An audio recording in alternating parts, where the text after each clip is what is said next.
Welcome to Hands on Science, where if you ever just want something to do, this is the place to be. This is Carr. And this is Mel. Mel, are you ready for something to do today? I sure am, and I got permission from Mom and Dad. I'm so glad that you asked permission, because for this activity, we're going to be using some matches. So the other thing that we're going to need for this activity is going to be a glass jar. It is pretty important that you use glass because when we light the matches, you don't want something like plastic or foam to melt. The other reason that glass is important is because it's got the weight that's needed for this activity. Okay. We've got the matches already, and the other thing that we're going to need is a fork and a spoon, and it's very important that the fork has 4 tines. So those are for you.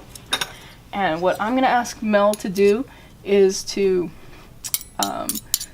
the 2 center tines of the fork should go on the inside of the spoon, and the 2 outside tines should go behind the spoon. So this is a step where you may want help from an adult if you're having a hard time, but that is what your spoon and fork should look like. Okay.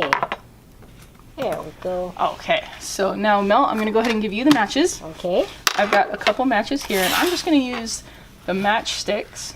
The end of the matchstick I'm going to put through one of the outside tines of the fork. And then I am going to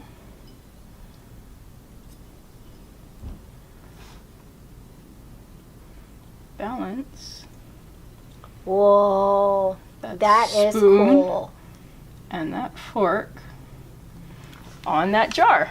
Yay. Is that cool or what? That is cool. Yay. Okay, so Mel, since you have the box of matches, Yes, I'm going to I do. go ahead and ask you to strike a match, and you're going to light that end of the match. I'm actually going to make a small adjustment so that the head of the match is in the center of the mouth of the jar. Okay. I can do this. Oh.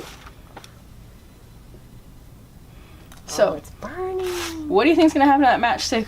I think it's going to burn and the fork and spoon is going to fall. Yeah? Okay, let's find out. That's what I think.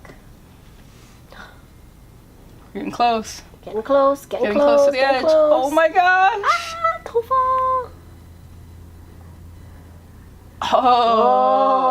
Oh, that is cool. Wasn't that cool? That flame stopped is right cool. on the edge. If you can, let me borrow your match. I'm just going to borrow your The one burned that I match. burned? Okay. Yeah, that's fine. See if we can make this look even cooler. Ah. Oh.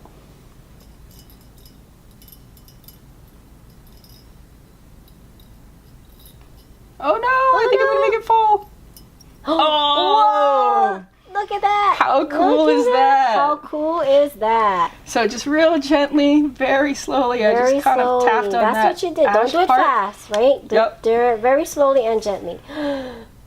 That looks cool. That's cool. So this shows the center of gravity of that weird fork-spoon combination. And we actually have one more center of gravity activity to show you. So give us a second, we'll be right back.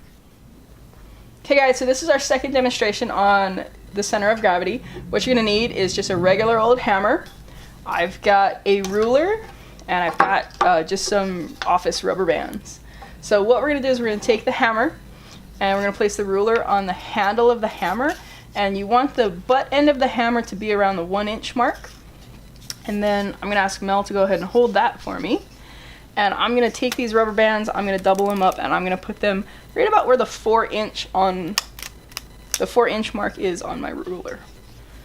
And then I'm gonna place the ruler on the edge of the table and slowly let go of the hammer. Check it out. So the center of gravity is right around here where it's balancing. You can kind of see the ruler teetering just a little bit, but we've got our hammer balanced in this weird center of gravity situation. Anyway guys, we hope you liked this activity and the fork and spoon activity with the matches. If you did, please make sure to give it a thumbs up.